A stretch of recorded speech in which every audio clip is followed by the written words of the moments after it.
ভাই আমার পেটে বাচ্চা আছে, আমারে মাইরেন না, আমি প্রেগনেন্ট। এমন আর্তনাদ ভরা কণ্ঠে আকুতি মিনতি করা পুলিশ কনস্টেবল মেয়েটিও রেহাই পায়নি এই ষড়যন্ত্রের হাত থেকে।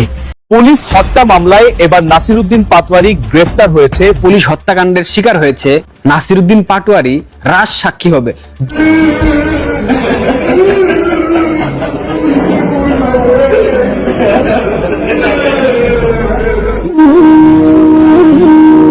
কিছুদিন আগেও আমার থানায় ছিল, সে আজকে নেই।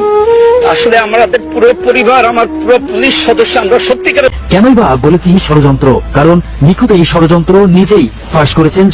পুলিশ হত্যার বিচার বাংলার জমিনে হবে ইনশাআল্লাহ। সেই পুলিশ সদস্যদের লাশের হিসাব যখন পুলিশ বের করতে চাইবে, এসব মামলা যখন দেবে, তখন তো হাসনাত স্যার। দর্শক, আজকে আপনাদের সামনে এমন একটি খবর নিয়ে হাজির হয়েছি যা দেখলে আপনি চমকে যেতে বাধ্য হবেন। দর্শক, এবার গর্ভবতী মহিলা পুলিশকে হত্যা মামলায় কঠিনভাবে ফেঁসে গেল নাসিরউদ্দিন পাটোয়ারি। তাকে গ্রেফতার করা হয়েছে বলে জানা গেছে। দর্শক, এ বিষয়ে বিস্তারিত দেখাবো এই ভিডিওতে, তাই আশা করি না টেনে পুরো ভিডিওটি দেখবেন এবং চ্যানেলে যদি নতুন হয়ে থাকেন অবশ্যই সাবস্ক্রাইব করে রাখবেন পরবর্তী ভিডিও পাওয়ার জন্য। একটি লাইক করে পুরো ভিডিওটি দেখতে থাকুন।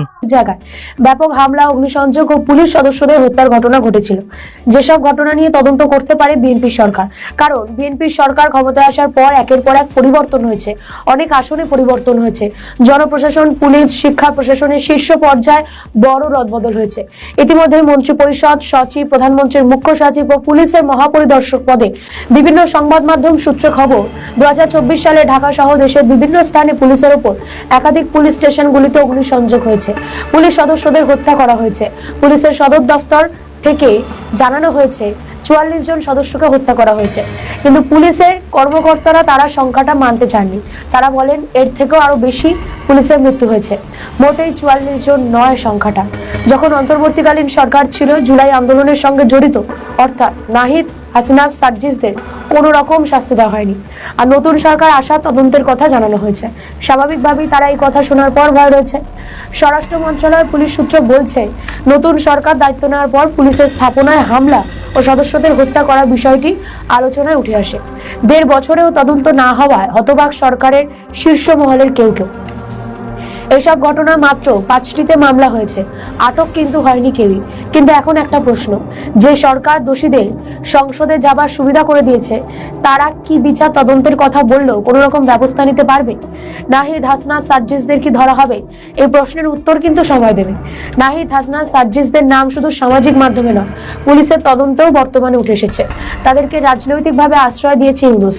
তাদের উপর কোনো রকম ব্যবস্থা, শাস্তি কিছুই হয়নি, কারণ ইউনূস একটি অধ্যাদেশ জারি করেছিলেন। তাদেরকে দিয়ে রাজনৈতিক দল গঠন করা হয়েছে। নির্বাচনে তাদেরকে জিতিয়ে বিরোধী দল হিসেবে সামনে আনা হয়েছে। সিরাজগঞ্জের এনায়েতপুরে একদিনে 14 জন পুলিশ নিহত হন। ঢাকা মহানগর থানায় 21টি জায়গায় হামলা করা হয়, 13টি থানা পুড়িয়ে ছাই করে দেওয়া হয়। হামলাগুলি ছিল পূর্ব পরিকল্পিত। অন্তর্বর্তী সরকার জুলাই আগস্টে ঘটা যে কোনো হত্যাকাণ্ড থেকে ছাত্র নেতাদের দায়মুক্তি দিলেও সেটি ছিল সাময়িক। এখন ক্ষমতায় এসেছে বিএনপি, তারা চাইবে এই দায়মুক্তি উঠিয়ে দিয়ে এই ছাত্র নেতাদেরকে তাদের অধীনে রাখতে। বেশি বাড়াবাড়ি করলেই তাদের কাছে আইনি নোটিশ যাবে, হয়তোবা গ্রেফতারও করা হতে পারে। কারণ বিএনপির সরকার চাইছে পুলিশ হত্যার বিচার করতে, সেই সঙ্গে ছাত্র নেতাদের দাবিয়ে রাখতে। কিন্তু এই বিচারও শেষ বিচার নয়। যেদিন আওয়ামী লীগ ক্ষমতায় আসবে, সেদিন হবে আসল বিচার। পুলিশদের কুপিয়ে, পিটিয়ে, আগুনে পুড়িয়ে এবং সে মৃতদেহ ফ্রিজে ঝুলিয়ে রেখে যে নির্মমতার পরিচয় দিয়েছে, তার সঠিক বিচার করতে পারবে একমাত্র আওয়ামী লীগই। আর তাই এই ছাত্র নেতারাই চাইছে বাংলাদেশে যেন কোনোদিন আওয়ামী লীগ ফিরতে না পারে। কিন্তু বিএনপি চাইছে আওয়ামী লীগ ফিরে আসুক, কারণ আওয়ামী লীগ তাহলে বিরোধী দল হিসেবে তাদের সঙ্গে থাকবে।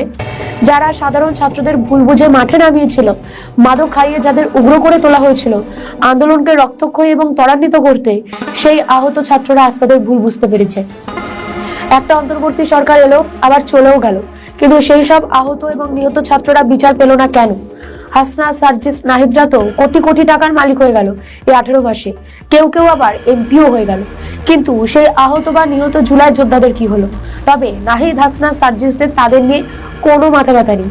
তাদের ভয় হলো সরকার বদলেছে, এবার যদি জুলাই যোদ্ধাদের জন্য যে দায়মুক্তি দিয়েছিল অন্তর্বর্তী সরকার, সেটিকে বদলে যায়, তাহলে কি হবে জুলাই জঙ্গিদের? এখন দেখার দোষীরা তারা কিভাবে নিজেদের পিঠ বাঁচায়। কারণ 18 মাস তারা অনেক কিছু করেছে, অনেক ঘটনার সাক্ষী থেকেছে বাংলাদেশ। মানুষ অস্বস্তিতে পড়েছে, অনেকে দেশ ছেড়ে চলে গেছে, অনেক কাজ করেছে এই জুলাই জঙ্গিরা। এখন তারা সংসদে বসে আছে, তাদের শাস্তির তাহলে কি হবে সেটাই এখন দেখার। নাসিরউদ্দিন পাটোয়ারি রাজ সাক্ষী হবে যদি সে বেঁচে থাকে, যদি বিএনপি তাকে সৃষ্টিকর্তার কাছে পাঠিয়ে না দেয়। নাসিরউদ্দিন পাটোয়ারি পুলিশ হত্যা নিয়ে একটা বক্তব্য দিয়েছে, আপনারা শুনেন। পুলিশ হত্যার সাথে তো বিএনপি জড়িত ছিল। পুলিশ হত্যার সাথে এই যে থানাগুলা বিভিন্ন জায়গায় যে হামলা ভাঙচুর করেছিল, এগুলা হলো বিএনপির অনেক সন্ত্রাসী জড়িত ছিল। বিএনপির মধ্যে অনেক সন্ত্রাসী আছে না, যারা চাঁদাবাজি করেছিল, তারা জড়িত ছিল। তারা এটা করেছে এই জন্য আমাদের উপরে দোষ দেওয়ার জন্য। এই জন্য বিএনপি যারা সন্ত্রাস, চাঁদাবাজি, দুর্নীতি করেছে, পুলিশ হত্যার দায়ে তাদেরকে গ্রেফতার করা উচিত। আমরা কোনো পুলিশ ভাইয়ের উপর আঘাত করি না, এগুলা বিএনপি সন্ত্রাসীরা করেছে। পুলিশ হত্যা করেছে বিএনপি, এখানে আর কোনো হ্যাঁ না বা কিন্তু সেই নাই। পুলিশ সদস্যদের লাশের হিসাব যখন পুলিশ বের করতে চাইবে, এসব মামলা যখন দেবে, তখন তো হাসনাত, সার্জিস, নাহিদ ইসলাম, আক্তার হোসেন এরা সকলে হুকুমের আসামি হবেন। তাহলে হুকুমের আসামি হলে বা এক একটি মামলায় যদি অজ্ঞাতনামা আসামি দিয়ে রাখা হয়, সারা বাংলাদেশে যারা দাপড়ে বেরিয়েছেন 2024-এর আগস্টের পর থেকে, তাদেরকে তো দৌড়ে বেড়াতে হবে। তারেক রহমান ক্ষমতা গ্রহণের পরপরই হাসনাত, সার্জিসদের মতো জুলাই আন্দোলনের বিপ্লবী নেতাদের, ছাত্র তরুণ নেতারা যারা জাতীয় নাগরিক পার্টির নেতা, বৈষম্য বিরোধী ছাত্র আন্দোলনের নেতা কিংবা আরো নানা রকম মঞ্চ, ঐক্য, অ্যালায়েন্স গড়ে নেতৃত্ব দিয়ে আসছেন 2024-এর 5ই আগস্টের পর থেকে, এবং সারা বাংলাদেশটা এক রকমের দাবড়ে বেড়াচ্ছেন, তাদের ইচ্ছায় পরিচালনা করছেন।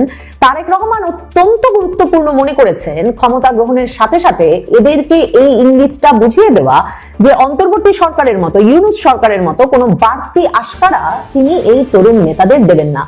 সম্ভবত সে ইঙ্গিত একেবারে পরিষ্কার বুঝতে পেরেই নির্বাচনের দিন থেকে কারচুপির অভিযোগ তোলা, কিছুতেই এসব মেনে নেওয়া হবে না, নির্বাচন পরবর্তী সহিংসতার অভিযোগ তোলা, হুঁশিয়ারি উচ্চারণ করা সার্জিস আলম, যেমন তারেক রহমান যখন নাহিদ ইসলামের বাড়ি গেছেন, দৌড়ে সে বাড়িতে এসে তারেক রহমান যখন বুকে জড়িয়ে ধরেছেন, তিনিও ঝাঁপিয়ে পড়েছেন, ঠিক তেমনি হাসনাত আব্দুল্লাহকে এমপি নির্বাচিত হওয়ার পর থেকে কোথাও পাওয়া যাচ্ছে না। নাসিরউদ্দিন পাটোয়ারি তো নিয়মিত সামাজিক যোগাযোগ মাধ্যমে এসে বলছেন, হাসনাত তুই কোথায় রে, আওয়ামী লীগ তো দোকান খুলে ফেললো। কিন্তু হাসনাত আব্দুল্লাহ একটা এমপি পদ পেয়ে গেছেন, সেখানে বিএনপির প্রার্থীর এমনকি মনোনয়নই বাতিল হয়ে গিয়েছিল, বিনা প্রতিদ্বন্দ্বিতায় জিতে এসেছেন, এখনো তিনি এলাকায় যেতে পাচ্ছেন।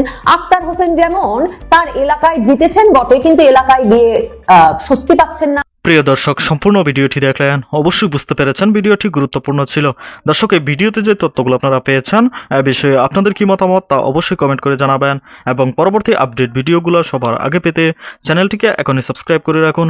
এই মুহূর্তে বিদায় নিচ্ছি, দেখা হবে পরবর্তী কোনো ভিডিওতে। সে পর্যন্ত ভালো থাকুন, সুস্থ থাকুন, আসসালামু আলাইকুম।